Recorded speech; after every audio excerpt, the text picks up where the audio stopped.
창세기 12장 1절부터 9절에 있는 말씀입니다.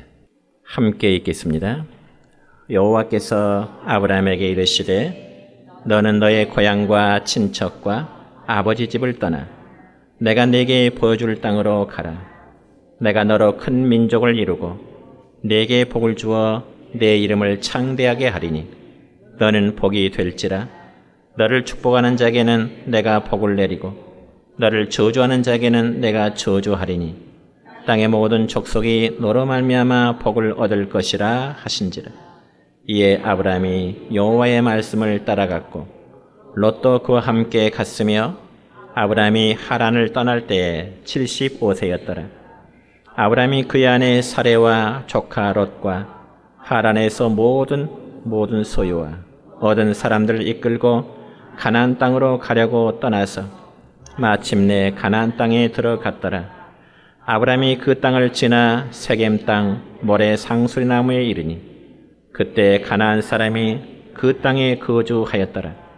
여호와께서 아브라함에게 나타나 이르시되 내가 이 땅을 네 자손에게 주리라 하신지라. 자기에게 나타나신 여호와께 그가 그곳에서 제단을 쌓고 거기서 베델을 동쪽 산으로 옮겨 장막을 치니 서쪽은 베델이요 동쪽은 아이라.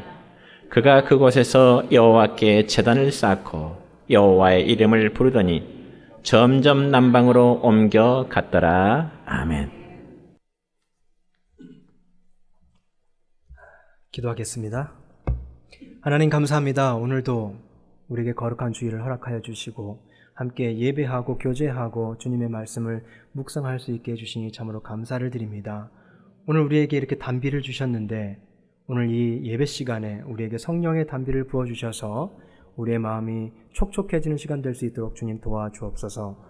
부족한 종의 모습은 감추시고 오직 능력의 하나님의 말씀만 드러내는 시간 되게 하여 주옵소서. 감사드리며 예수님의 이름으로 기도합니다. 아멘. 제가 2015년에 남아공으로 떠나기 전에 사실은 여기 내정교회에 와서 함께 예배를 드리고 간 적이 있어요. 그래서 오늘 딱 5년 만에 다시 내정교회에서 예배를 드리게 되었는데요. 정말 반갑고 기쁩니다. 먼저는 하나님께서 은혜를 주셔서 박사학위를 받게 된 것이 사실이지만 그와 함께 우리 내정교회 김동수 담임 목사님과 사모님 그리고 교회 식구들의 기도와 또 물질적 후원이 제게는 정말 큰 힘이 되었다는 것을 미리 말씀드리고 싶습니다. 그리고 오늘 이렇게 말씀을 전할 기회를 또 주신 것도 매우 교회 앞에 감사하게 느끼고 있습니다. 설교를 준비하면서 어떤 말씀을 전할까 기도하면서 고민하다가 저의 유학 생활의 성공이 이렇게 교회의 기도와 또 물질적 후원 덕이었음을 생각할 때 제가 유학을 하면서 얻게 된 진리를 여러분과 나누면 어떨까 하는 마음을 하나님께서 주셨습니다. 아무쪼록 오늘 제 입을 통해 전해지는 하나님의 말씀이 여러분을 위로하고 담대하게 해주기를 바라는 마음으로 말씀을 전하겠습니다. 제가 5년 동안 유학생을 하면서 얻게 된 것은 박사학위만이 아니었습니다. 어쩌면 박사학위는 부수적인 것이라고 생각될 정도로 오히려 신앙에 대한 그리고 인생에 대한 깨달음을 많이 얻었습니다. 그래서 오늘은 제가 그리고 저희 가정이 남아공에서 깨달은 그 신앙의 원리를 여러분과 나누도록 하겠습니다. 근데 사실 제가 뒤에서 조금 전에 깜짝 놀란 것은 우리 청년부가 매우 성령 충만하다 이런 생각을 해봅니다. 왜냐하면 제가 이렇게 어떤 말씀을 전할지 모르잖아요. 그런데 아까 그 특송했던 그 가사가 사실은 오늘 설교 말씀의 농축판입니다. 제 설교를 딱 요약하면 아까 그 특송의 가사가 되거든요. 그래서 정말 하나님께서 이 교회를 사랑하시고 청년들을 사랑하신다라는 생각을 하게 됩니다. 그런 교회에 와서 제가 또 말씀을 전하게 되니 참으로 영광입니다. 오늘 본문을 보면 하나님께서 아브라함을 부르십니다. 그리고 이렇게 말씀하십니다. 너는 너의 고향과 친척과 아버지의 집을 떠나 내가 내게 보여줄 땅으로 가라. 하나님의 명령을 따라 광야를 향한 첫 걸음을 떼는 순간입니다. 광야로 나간다는 것은 곧 익숙함으로부터 멀어진다는 뜻이에요. 옛말에 이런 말이 있습니다. 교회에서 예배 중에 이런 말씀을 드려서 참 죄송한데 똥개도 싸울 때는 제 집에서 밥 먹고 들어간다 이런 말씀이 있어요. 그죠? 그만큼 그 집 구조를 잘 알고 있고 평안한 마음과 안정감을 주는 내 집에서의 싸움은 매우 유리한 것이라는 거죠.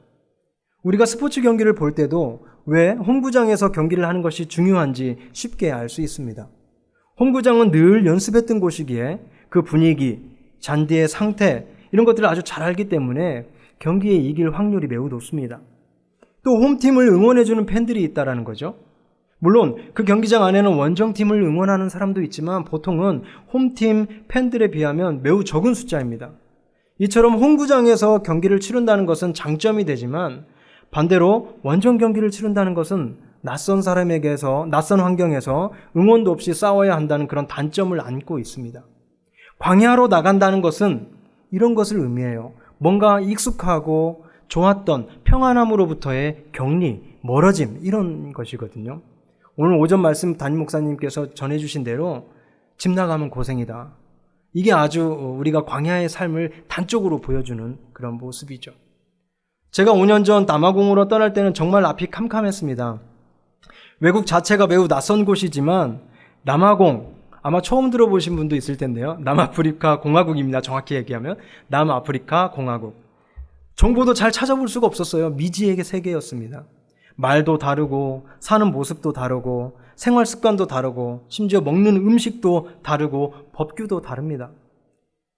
게다가 그곳에서는 아는 사람이 단 한 명도 없었어요. 누군가 외국에서 사는 것이 한국에서 사는 것과 가장 크게 뭐가 다르냐라고 이렇게 물어보신다면 그것은 바로 위기의 순간에 뭘 어찌해야 할지 모른다라는 것입니다. 평소에는 비슷해요. 평안할 때는 비슷해요. 그러나 위기의 순간에 뭘 어떻게 해야 될지 모른다는 것입니다. 한국에서 만약에 사고가 났다든지 아프다든지 하면 어떻게 해야 되는지를 알아요. 119에 전화해서 부르고 보험회사에 전화해서 상황을 설명하고 병원에 가서 치료를 받고 때로는 지인들의 도움을 받아서 사고 처리를 하게 됩니다. 이런 과정들을 다 알죠. 그러나 외국에서는 이것도 쉽지가 않아요. 일단 말이 서툴죠. 그리고 이게 평안할 때는 아는 단어, 아는 문장도 긴장하고 무슨 급박한 일이 되면 안 나와요. 말이. 그리고 법과 제도가 다르기 때문에 어떤 절차로 일을 진행해야 되는지도 모르는 거죠. 그런데다 지인까지 없기 때문에 제가 케이프타운 지역에 살았는데요. 케이프타운 지역에 한인이 다 합쳐서 한 300명 정도 됩니다. 그러니까 전혀 거의 없는 거죠.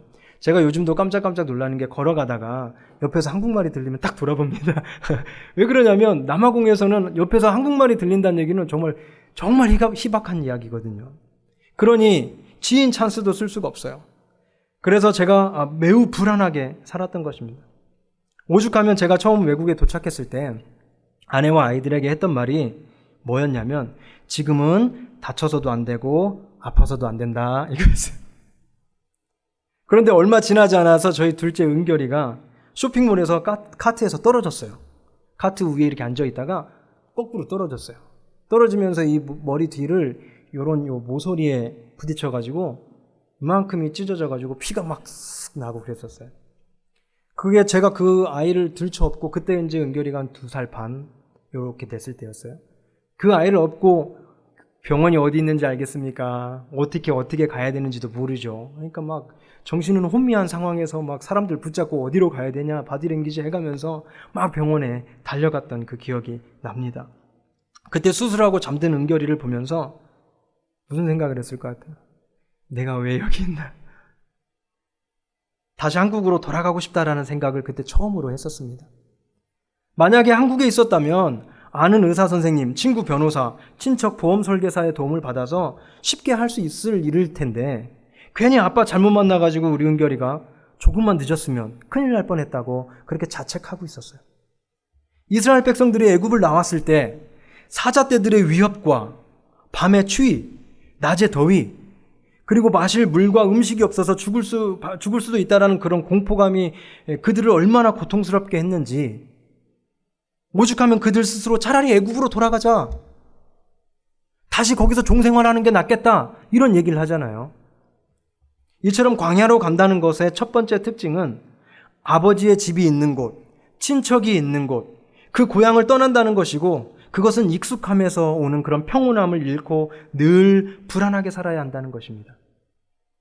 그런데 이런 불안과 공포의 고통은 한 번으로 끝나는 것이 아니라는 게 더 큰 일입니다. 출애굽하던 이스라엘 백성들의 이야기를 한번 잘 떠올려 보세요. 출애굽을 하던 그날만 해도 매우 기뻤을 거예요. 와, 우리가 드디어 종살이에서 해방된다! 기뻐했겠죠. 그런데 얼마 걸어갔더니 홍해 바다가 가로막고 있고 뒤에서는 그들을 죽이려고 애굽 군인들이 출동해서 쫓아오고 있는 상황이 벌어진 거죠. 그래서 여차여차해서 홍해 바다를 건넜더니 이번에는 사막이 기다리고 있었습니다. 사막 한가운데서 물이 없어서 죽게 되었어요. 그리고 또 물이 해결되니까 이제는 먹을 음식이 문제였어요. 만나와 메추라기로 음식 문제를 해결받고 나니 이번에는 뭐예요? 주변국의 군인들과 전쟁을 하게 됩니다. 하나님의 도움으로 전쟁에서 이겼는데 이번에는 이스라엘 백성들 그 내부에서 갈등이 일어납니다. 의심과 불평이 드러납니다. 이렇게 한 문제가 해결되면 또 다른 문제가 눈앞에 나타난다는 것이 이 광야 생활의 특징이라는 거예요. 하나가 있어, 광야에서는 이거 하나만 생겨도요, 되게 힘들어요. 그런데 이게 해결되자마자 또 다른 문제가 눈앞에 기다리고 있다 그러면 정말 낭망할 수밖에 없죠. 이런 생활을 가나안 땅에 입성하기까지 40년 동안 반복하게 돼요, 이스라엘 백성들은. 사실 저는 공부를 좀 더 하고 싶어서 유학을 떠났고, 유학을 가면 마음 편하게 공부할 수 있을 줄 알았습니다. 그런데 웬걸 공부 외에 신경 써야 할 일이 한두 가지가 아니었어요. 한 가지 문제를 해결하면 또 다른 문제가 나타나고 그 문제를 해결하면 또 다른 문제가 기다리고 있습니다. 그렇게 저는 5년 동안 한 번도 마음 편히 공부만 할 수 있었던 적이 없었습니다. 정말 만약에 일만 안 한다면요, 외국보다 한국에서 공부할 때 시간이 더 많이 생긴다는 것을 그때 깨달았습니다. 적어도 한국에서는 일을 안 하면 다른 일이 생기진 않잖아요. 그리고 일이 생긴다 하더라도 아내나 아이들이 쉽게 해결할 수 있는 상황이죠. 그러나 외국에서는 공부하지 않아도 일이 계속 생기고 그 일은 제가 처리를 해야 돼요. 그러니 하루에 공부하기 위해서 앉아있을 시간이 얼마나 되겠냐라는 겁니다. 그런 일이 생길 때마다 이럴 거면 내가 유학을 왜 왔나? 한국에서 공부할 걸, 이런 생각을 수도 없이 했었습니다. 이처럼 광야는 끊임없이 문제들을 생산해냅니다. 그래서 그 광야를 걷는 사람들의 피로도는 극에 달하고 정신은 쉽게 무너집니다. 물론 이런 문제들이 해결될 때마다 감사한 마음이 드는 것은 당연합니다. 하지만 그 감사는 얼마 가지 못합니다. 죽음의 문턱에서 건져냄을 받았을 때 그것으로 인해 평생 감사한 마음을 그렇게 잊지 않고 살 것 같지만 금방 다가온 또 다른 문제 앞에 그 감사한 마음은 온데간데 없어지게 됩니다. 이스라엘 백성들도 그랬습니다. 하나님께서 문제를 하나씩 해결해 줄 때 이스라엘 백성들은 어김없이 하나님께 감사했고 때로는 하나님을 예배했고 그곳에 돌단을 쌓아서 그곳을 기념했었습니다. 하나님을 찬양하면서 예배했습니다. 그러나 이윽고 닥친 그 또 다른 문제 앞에 그들은 불평과 불만을 늘어놨습니다. 이전에 받았던 은혜는 기억하지 못합니다. 저는 처음에 그 이스라엘 백성들의 그 이야기를 읽을 때요, 쉽게 그들을 정죄했어요. 아, 이런 배은망덕한 사람들이 있나? 이런 어리석은 사람들이 있나? 조금 전에 그렇게 하나님께 은혜 받은 것을 까먹고 이게 얼마나 됐다고 또 이렇게 하나님께 불평불만을 하나? 이 믿음 없는 사람들, 그러니 하나님께 복을 못 받지, 이렇게 쉽게 재단을 했었던 것 같습니다. 그러나 제가 그 입장에 처해 보니까 이해가 가더라고요. 제가 그 상황에서 이 이스라엘 백성들과 같은 그런 모습을 계속 보이고 있는, 반복하고 있는 제 모습을 발견하고 너무나 놀랐어요. 유학 중에 당하는 어떤 어려움이 해결되었을 때는 하나님이 하셨습니다, 이렇게 쉽게 고백하지만 곧 들이닥친 또 다른 문제 앞에 저는 또다시 낙심하게 되고 의심하게 되고 한국에 돌아갈까? 이런 생각을 하면서, 심지어는요, 이럴 거면 저를 여기 왜 보내셨습니까? 이렇게 해서 하나님을 원망할 때도 있었어요. 하나님이 보내셨죠. 그러나 사실은 제가 하고 싶어서 간 거잖아요. 그래놓고 이제 와서 하나님 왜 그럴 거면 왜 보내셨어요? 이렇다라는 거죠. 얼마나 어리석은 모습이에요. 이제 광야에서 그런 경험을 충분히 했으니 제가 앞으로는 어떤 어려움이 닥치더라도 반드시 해결해 주실 하나님을 믿고 평안할 수 있을까요? 글쎄요, 지켜봐야겠지만 저는 그러지 않을 가능성이 높다고 봅니다.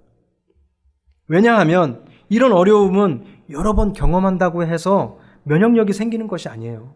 이상하죠? 다른 일들은 여러 번 경험하면 면역력이 생겨서 어느 정도 버틸 수가 있는데 이 어려움, 인생을 살면서 닥치는 이 어려움은요, 매 순간이 새로워요. 그래가지고서 이게 지난번에 겪었으니까 이번에는 안 힘들어, 이게 아니더라고요. 이렇게 두 번째 특징, 광야의 두 번째 특징은 우리 인생을 살면서 광야는 끝없이 펼쳐질 것이고 그 광야에서 겪는 어려움은 매번 계속 반복될 것이라는 것입니다. 혹시 사막을 여행해 보신 적이 있습니까? 제가 남아공에 살면서 아이들과 여행을 한 적이 있었는데요. 한 번은 사막지대를 지난 적이 있습니다.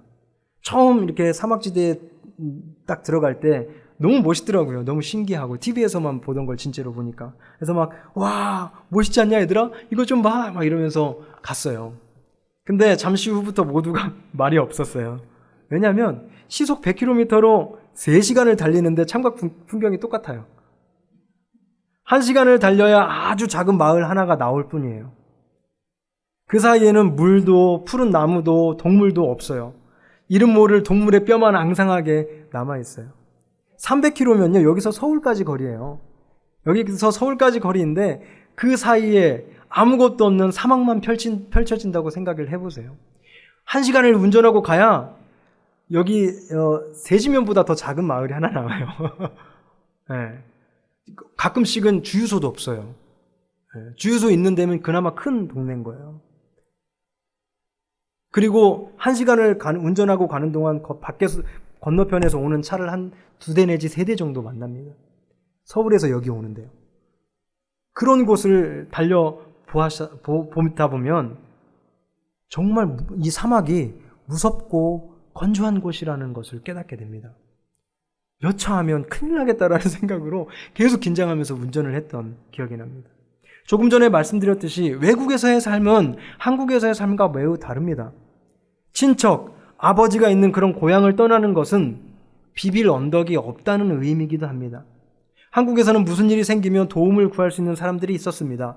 아버지의 도움을 받을 수도 있었고 친척의 도움을 받을 수도 있었고 때로는 교회 성도님들의 도움을 주시기도 했었습니다. 주변에 각 분야의 전문가들이 있었기 때문에 그분들에게 도움을 요청하면 쉽게 해결이 됐습니다.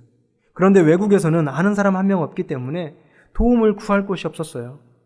마치 아무 의지할 곳 없는 사막 한가운데 덩그러니 버려진 느낌이었다라는 거죠. 저는 이처럼 어려움에 빠졌을 때 도움 구할 곳이 없어서 결국 학위를 못 마치고 귀국하게 되는 유학생들을 많이 보았어요. 그야말로 광야의 삶은 의지할 곳이 없는 삶입니다. 그런데 이런 광야, 사막에서는 의지할 곳이 없기 때문에 반대로 이 정말 중요한 원리거든요. 주변에 의지할 곳이 없기 때문에 반대로 하나님을 전적으로 의지하게 됩니다. 의지할 곳이, 도움받을 곳이 많은 곳에서는 하나님의 도움이 필요 없고 따라서 하나님을 의지하기보다는 사람을 의지하게 돼요. 그게 사람의 특성입니다. 제가 한국에서 살 때 그랬어요. 무슨 문제가 생기면 하나님을 떠올리고 기도하기보다 누가 내게 도움을 줄 수 있지? 이 분야가 누가 전문가더라? 이런 생각을 먼저 하게 되더라는 거죠. 목사인 제가 그랬습니다. 죄송합니다. 그런데 외국에 가니까 의지할 사람이 없어서요. 자동적으로 하나님을 먼저 찾게 되더라니까요. 이거는 누가 시켜서가 아니라 당신 주변에 있는 사람들보다 하나님 의지해야 돼. 이렇게 누가 저한테 얘기해서가 아니라 저 스스로 하나님을 찾을 수밖에 없게 되더란 거예요. 형식적으로 하나님 도와주세요. 그렇게 기도하고서 다른 사람 도울 사람을 찾으러 다니는 게 아니라 간절하게 기도할 수밖에 없어요. 하나님 아니면 저 죽겠어요. 하나님 이렇게 기도할 수밖에 없다라는 거죠. 좀 전에 사막 여행을 말씀드렸죠. 그때 있었던 일이에요. 사막을 달리고 있는데 차가 갑자기 고장이 났어요. 워낙에 이제 외국 유학생들은 좋은 차를 못 타기 때문에 제가 막 제일 오래 탄 건 30만 킬로까지 탔었던 2003년식 차였었거든요. 그런 차를 타다 보니까 아무래도 고장이 나죠. 그런 차를 타고서 이렇게 사막 여행을 하는 저도 좀 정신이 나간 사람 같긴 한데, 예. 그러다 보니까 차가 펑크도 나기도 하고, 비포장이잖아요. 그러니까 차가 펑크도 나기도 하고, 또 차가 섰어요, 가다가. 그런데 아까 말씀드렸듯이 1시간을 가야 한 대, 2대 차가 올까 말까인데 얼마나 깜짝 놀랐겠습니까? 차가 고장이 났으니.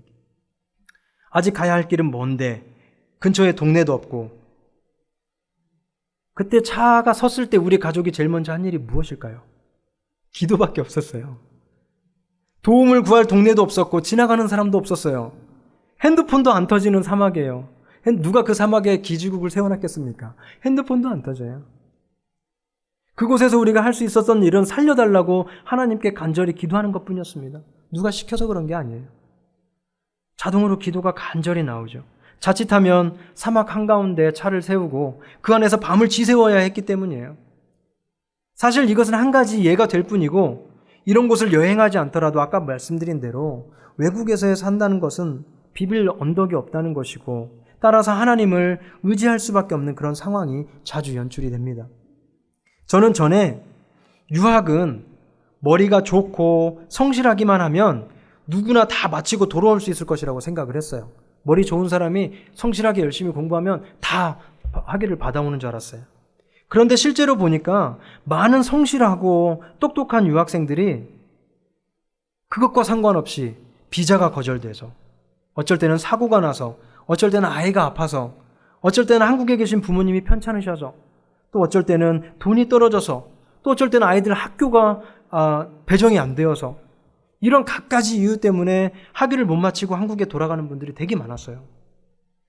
마칠 확률이 10% 정도밖에 안 돼요, 유학 오신 분들 중에. 즉, 무사히 학위를 마치고 돌아오려면 똑똑하고 성실해야 되는 것이 아니라 이런 일들이 7년 동안 일어나지 않아야 된다는 거예요. 그게 정말 중요한 거라는 겁니다. 그런데 이런 일들은 사람의 노력으로 어떻게 할 수가 있어요? 제가 노력한다고 안 아플 수가 있습니까? 제가 노력한다고 비자가 거절되지 않을 수 있습니까? 제가 노력한다고 학교의 아이들이 배정이 잘 될 수 있습니까? 이건 저 의지와 상관이 없어요. 제 노력과 제 능력과 아무 상관이 없어요. 오직 하나님의 그 허락하심만 중요하게 되는 거예요. 사실 그러니까 다른 일들은 내가 한 일 5, 하나님이 한 일 95 이렇게 생각할 수도 있어요, 때로는. 그래서 교만하기도 하죠. 그런데 이런 일들은 내가 한 일 빵, 하나님이 한 일 100이 되는 거예요. 그러니 제가 학위를 마친 것은 전적으로 하나님의 은혜라고 말할 수밖에 없어요. 제가 잘나서 한 게 아니고, 제가 부지런해서 한 게 아니고, 모든 상황을 허락해 주신 하나님의 은혜라는 거예요. 한 분 한 분 돌아가실 때마다요, 옆에 같이 공부했던 분들이 한 분 한 분 돌아가실 때마다 우리는 하나님께 감사할 수밖에 없었어요. 우리는 저런 일이 없어가지고 안 갈 수 있던 게 감사하다. 부모님이 건강하셔서 내가 바로 안 들어가도 되겠다. 우리 애들이 그래도 학교 제대로 배정돼서 다니니 내가 그냥 여기 더 있어도 되겠다. 비자는 그래도 한 번에 갱신이 됐으니 비자 걱정 안 하고 공부할 수 있겠구나. 그럴 때마다 하나님을 감사할 수밖에 없었다라는 것이에요. 마지막 귀국길도 그랬어요. 이게 얼마나 드라마틱했냐면요, 여러분도 아시다시피 코로나 바이러스 때문에 많은 국가가 국경을 닫고서 항공편도 다 취소가 됐어요. 공항도 다 닫혔어요. 그래서 저희도 귀국 티켓을 사실은 그 전에 미리 끊어놨었는데, 이 출발하기 이틀 전에 공항이 닫혀버린 거예요. 그러니까 갈 수가 없는 거죠. 이게 먼저 취소가 되고, 조금 있으면 열리겠지 하고서 다시 티켓을 예약했는데 안 열려요. 그래서 그 티켓도 취소가 되고, 다시 또 티켓을 또 예약하고 4번을 했어요. 4번을. 결국엔 4번 다 취소가 됐어요. 그래서 이제 거의 포기 상태에 있었습니다. 아무것도 할 수 있는 게 없었죠. 공항 자체가 열리지 않으니까. 제가 할 수 있는 게 뭐가 있겠어요?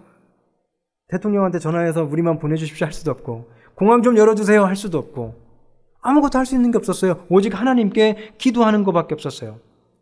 저희가 매일 가정 예배하면서요, 아이들이 기도할 때마다 자동으로 나왔어요. 하나님, 비행기가 뜰 수 있게 해주시고, 기도할 수밖에 없었어요. 그런데 무슨 일이 일어난지 아십니까? 그때 캐나다에 살던 캐나다 사람들을, 남아공에 살던 캐나다 사람들을 캐나다로 환송하는 전세기가 하나 생겼었어요. 이건 캐나다 사람들만 태워주는 캐나다 비행기예요. 그런데 거기서 우리 가족을 태워주겠다고 연락이 온 거예요. 우리 가족만 5명. 그러니까 비행기를 타러 갔는데 다 캐나다 사람인데 우리만 아시안인 거예요. 그러니까 그 사람들이 쳐다보면 저 뭐지? 저 사람들 뭐지? 막 이렇게 이상하게 쳐다보는 상황이 됐었던 거죠. 그것도 하루 만에. 그러니까 전화가 왔는데 내일 모레 그 비행기 타고 가시게 나오세요 이러는 거예요. 그러니까 막 짐도 정리할 틈도 없었죠. 막 주변에 있는 선교사님들 선교지로 막 다 보내고 뭐 팔고 이럴 정신이 없었어요. 그냥 다 나눠주고 왔죠. 그렇게 말도 안 되는 방법으로 우리가 사실은 한국 땅에 들어오게 된 겁니다. 여러분, 광야는 고요해요. 비빌 언덕이 없습니다. 그러나 그렇기 때문에 하나님만 의지하게 된다라는 것입니다. 고요하게 하나님의 음성에 집중할 수 있는 곳이 바로 광야예요. 우리 주변은 너무 시끄럽잖아요, 지금. 단 한순간도 핸드폰 없이 사실 수 있어요? 단 한순간도 TV 없이 인터넷 없이 살 수 있어요? 못 사실걸요? 그러니 하나님의 고요한 음성을 들을 수가 없어요. 그러나 광야에 있으면요, 아무것도 안 돼요. 바람 소리마저 안 나요. 그곳에서는 하나님의 음성을 집중할 수 있는 그런 좋은 환경이 생긴다라는 것이죠. 따라서 광야에서 삶이 마냥 불행한 것만은 아니라는 것이에요. 모든 것을 누릴 수 있고 그런 곳에서 하나님을 의지하지 않고 사는 것과 아무것도 없기 때문에 하나님만 의지하면서 사는 것 중에 어떤 것이 더 복된 삶일까요? 혹시 여러분 삶에 있어서 고통스러운 일이 있어요? 너무 힘들어요? 어디 하나 도움받을 곳이 없어요? 그래서 마치 사막에 버려진 것 같아요? 이제 주님을 찾을 차례이고 주님의 손길을 경험할 수 있는 기회입니다. 주님을 의지하고 주님께 집중할 수 있습니다. 예수님이 광야에서 사단에게 시험당할 때 하신 일을 떠올려 보세요. 우린 이런 때 말씀을 의지하고 기도해야 된다는 것입니다. 그렇다면 왜 하나님은 우리를 광야로 내보내는 것일까요? 하나님은 왜 아브라함에게 친척과 아버지 집을 떠나라고 했을까요? 왜 이스라엘 백성들을 애굽에서 광야로 나가게 했나요? 왜 세례 요한으로 하여금 광야에서 외치라고 했을까요? 아브라함, 이스라엘 백성, 세례 요한을 골탕 먹이려고요? 미워서 고생시키려고요? 우리는 오히려 하나님께서는 이 사랑하는 사람들을 광야로 내몬다는 사실을 알고 있어요. 사랑하는 사람을. 사실 저는 이번 유학을 통해서 참 많은 것을 깨닫고 배웠어요. 만약에 제가 박사학위를 못 받고 돌아왔다 하더라도 저는 이 5년이 헛된 시간이었다고 생각하지 않았을 것입니다. 왜냐하면 박사가 되는 것보다 더 중요한 인생의 이치와 신앙의 진리를 깨달았기 때문입니다. 5년이라는 시간과 그 엄청난 비용을 치르고도 아깝지 않은 그런 경험을 했다라는 거예요. 겸손해질 수밖에 없었습니다. 사실 한국에서 얻은 좋은 것들은 하나님이 주셨다기보다는 제 실력과 노력이 큰 원인이었다라고 그렇게 생각하면서 살았던 것 같아요. 그러나 이 노력과 실력이라는 것도 하나님께서 환경을 안 열어주시면 아무 가치 없는 것이라는 사실을 깨달았다는 것이죠. 여기 농사 짓는 분들 많으시잖아요. 저도 전라북도 김제가 제 고향이고 지금 거기에서 아버지 댁에서 머물고 있는데 저희 아버지 논농사 하시거든요. 농부들만큼 하나님 나라의 원리를 깨달을 수 있는 사람이 없어요. 죽어라 농사 지어보세요. 냉해 와버리면 끝나잖아요. 태풍 와가지고 다 쓸어가면 낙과해가지고서 아무것도 건질 게 없잖아요. 내가 부지런하게 일한다고 되는 일이 아니라니까요. 하나님께서 그 환경을 열어주시고 함께 해주셔야지만이 가능하다라는 거예요. 이 수학이. 얼마나 많은 실력 있고 부지런한 사람들이 예상치 못한 일로 유학을 포기하고 돌아가게 되었는지 저는 그걸 보았다니까요. 그리고 이제는 사람이 아닌 하나님을 의지하는 법을 배웠습니다. 한국 사회도 쉽지 않지만 이민 사회는요, 사람 관계가 더욱 어려워요. 그야말로 전쟁터이기 때문에 내가 살기 위해서는 남을 배려할 수가 없습니다. 이런 말도 있어요. 오죽하면 한국 떠나서 이 아프리카 남쪽 끝까지 왔겠냐, 이런 얘기를 하는 사람들도 있어요. 그만큼 사람들이 드세다는 거예요. 그러면서 저는 자연스럽게 사람들의 진짜 모습을 보게 되었고, 그동안 사람을 믿고 의지했던 것과 달리 사람은 섬길 대상일 뿐이지 의지할 대상이 아니라는 것을 많은 고통스러운 경험을 통해 깨달았습니다. 저 이전부터 얘기 들었거든요. 사람은 의지할 대상이 아니고 섬길 대상이다. 우리 교회 다니면 다 듣잖아요. 근데 그게 머릿속에만 있었던 거예요. 그런데 이번에 가서 보니까 뼈저리게 느껴지더라는 것입니다. 믿고서 의지할 대상은요, 오직 하나님뿐이라는 사실을 깨닫는데 참으로 많은 시간을 허비했다라는 거예요. 경험하고 싶습니까? 머리로만 아는 사람은 의지하지 말고 하나님만 의지해야 돼. 이 머리로만 아는 걸 깨닫고 싶습니까? 당장 사막으로 떠나십시오. 그럼 깨달을 수 있습니다. 이처럼 광야에서의 시간은 결국 약속의 땅으로 가기 위해 반드시 거쳐야 할 통로임을 알아야 합니다. 이스라엘 백성들은 광야에서 시험받고 단련되어지고 진리를 깨닫게 되어서 결국 약속된 땅에서 영광을 누릴 수 있게 된 거예요. 때로는 이 단계에서 우리의 충성심을 시험해 보기도 합니다. 제가 작년 3월부터 올해는 내가 논문을 마치고 한국에 가야겠다 이 생각을 하면서요, 좀 독하게 공부를 했습니다. 집에서 학교까지가 거리가 차로 한 30분 거리밖에 안 되는데 좀 더 집중하기 위해서 집 놔두고 학교 근처에다가 방을 하나 얻어가지고서 월요일 날 아침에 가가지고서 금요일 저녁에 집에 오곤 했어요. 그것 때문에 아내가 고생을 좀 많이 했습니다. 그렇게 아침 8시부터 밤 10시까지 연구실 밖에 안 나왔어요. 심지어는 이렇게 그렇게 몇 달 해보니까요, 이렇게 혹시 얼굴이 이렇게 떨리는 거 경험해 보신 적 있어요? 타락 떨려요. 전기 오듯이. 햇빛을 너무 안 봐가지고 비타민 E나 마그네슘이 부족하면 그런 일이 벌어진답니다. 햇빛 많이 쐬시기 바랍니다. 제 얼굴만 보면 까매서 햇빛 안에서만 있었던 것 같죠. 이거 최근에 모내기 하다가 탄 거예요. 정말 제가 엄청 까맸었는데 하얗게 보일 정도로 그렇게 연구실 밖을 나온 적이 없어요. 그런데 그렇게 독하게 공부할 때 제가 주일날 예배 드리면서 이제 유초등부 아이들 예배를 섬기고 있었는데 거기 담임 목사님이 갑자기 사임하게 됐어요. 갑자기 일주일 만에. 그래가지고서 저를 만나자 하셔서 제 손을 딱 붙잡고 김 목사 부탁하네 그러고 그냥 가셨어요.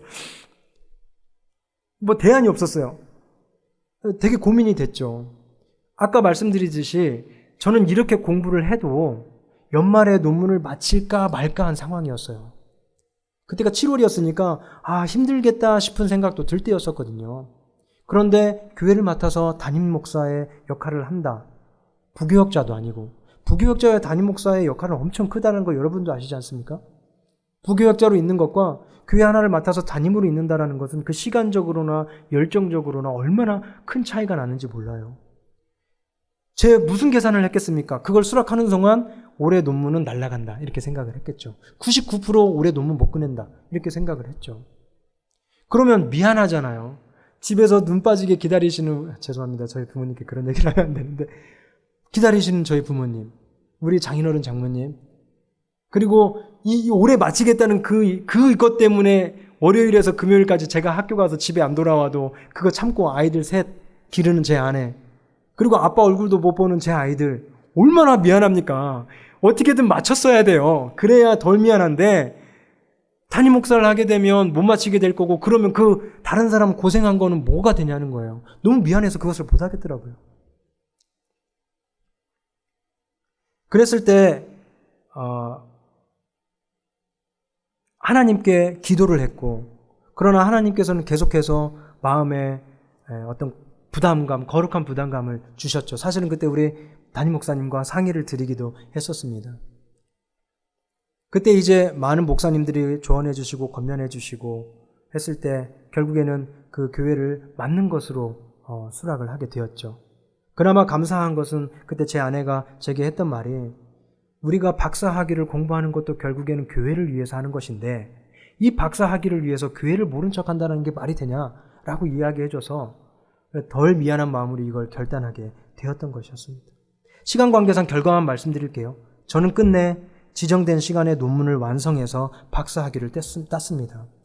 그리고 뿐만 아니라 그 논문이 인정받아서 그 대학의 연구원으로 뽑혔습니다. 기적이죠? 그런데 여기서 끝이 아니에요. 제 논문이 독일에 있는 세계적인 출판사에서 세계적 신학자들은 꼭 봐야 하는 그런 중요한 시리즈 중에 한 권으로 출판하자고 제의가 왔습니다. 그리고 얼마 전에는 이 논문을 한글로 번역해서 한글책으로 출판해달라고 하는 그런 목사님들과 신학생들의 요청을 계속 받고 있습니다. 제가 지금 제 자랑을 하려는 것이 아니에요. 왜냐하면 제가 여러분들에게 자랑해서 뭐 하겠어요. 어차피 오늘 보면 끝이잖아요. 물론 다음에 또 올 수도 있지만 가끔 올 사람인데 제가 여러분에게 인정받아서 뭐 하겠습니까? 제가 인정받으려고 이런 얘기를 하는 게 아니라 기적적인 일이 벌어진다는 얘기를 여러분들에게 하고 싶은 얘기예요. 저는 사실 그 시간 안에 논문을 마쳐서 가까스로 겨우겨우 마치기만 해도 이건 기적이다라고 생각을 했는데 그 논문을 너무나도 좋은 퀄리티로 마치게 해주시고 많은 사람들이 그걸 인정해주고 그래서 더 좋은 결과를 얻게 되었다라는 것. 하나님께서는 더 큰 영광을 맛보게 해주셨다라는 거예요.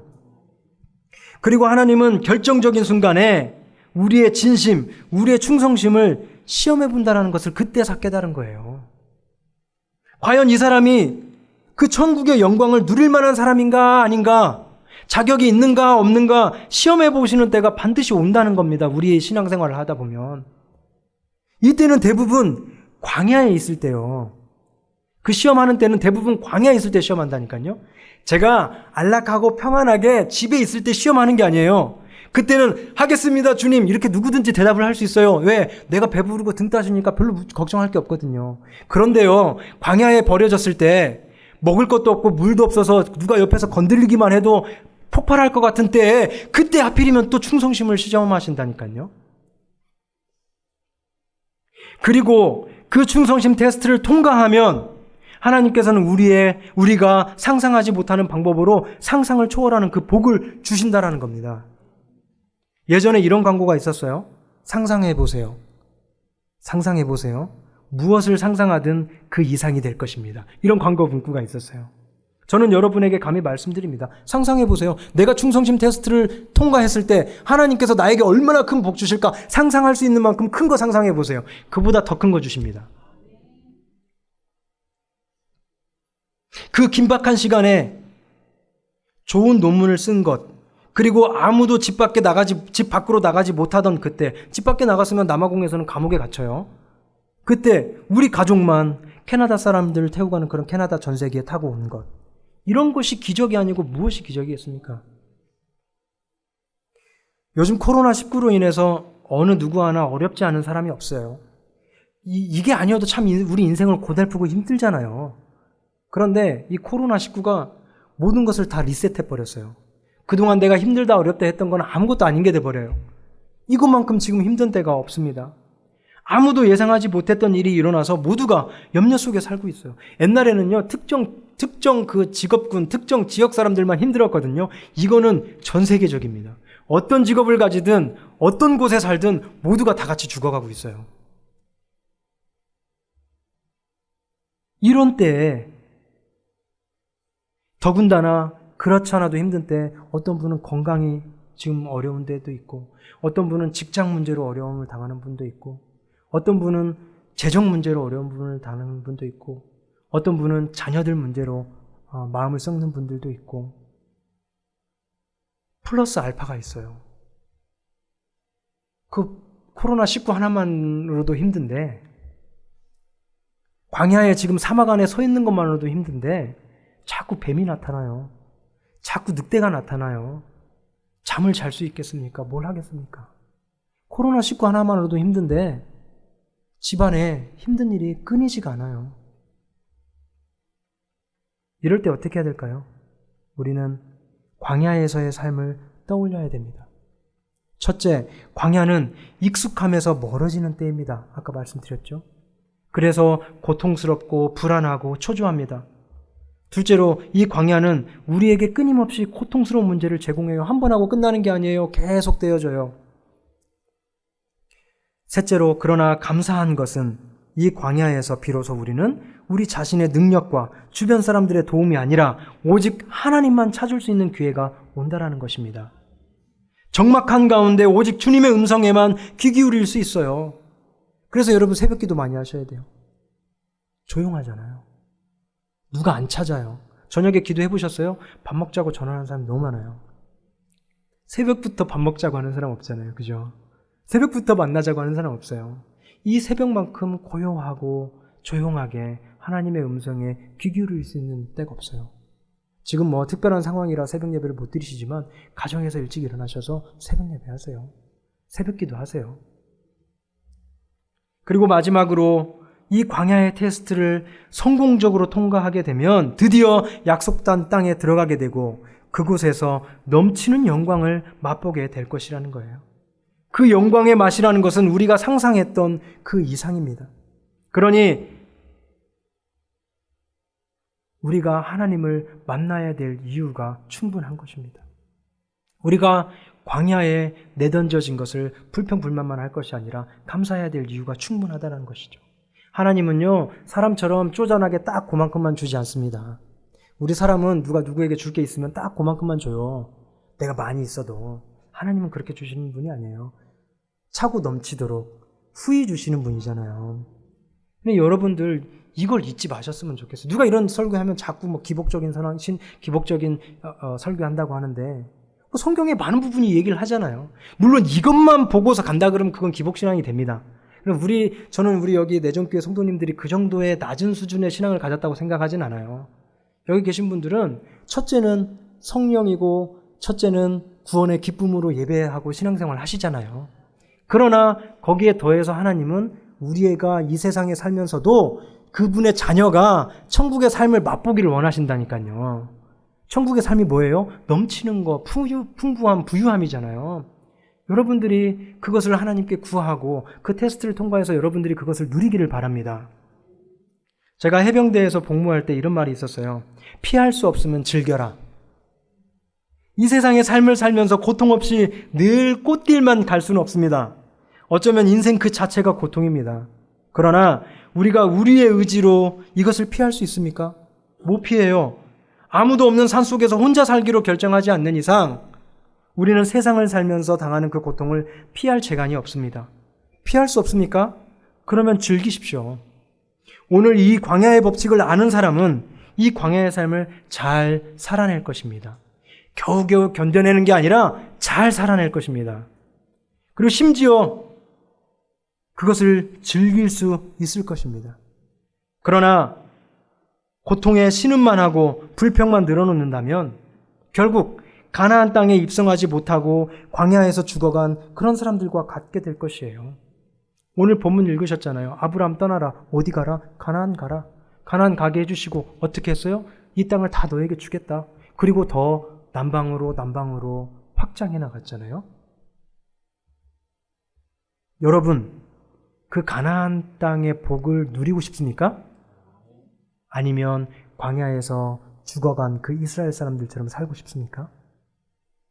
저는 한 사람도 빠짐없이 여기 있는 모든 분이 그 광야에서 낙오하지 않고 그 테스트를 통과해서 하나님께서 넘치게 주는 그 복을 받아 누리는 우리 내정교회 성도님들이 되기를 주님의 이름으로 축원합니다.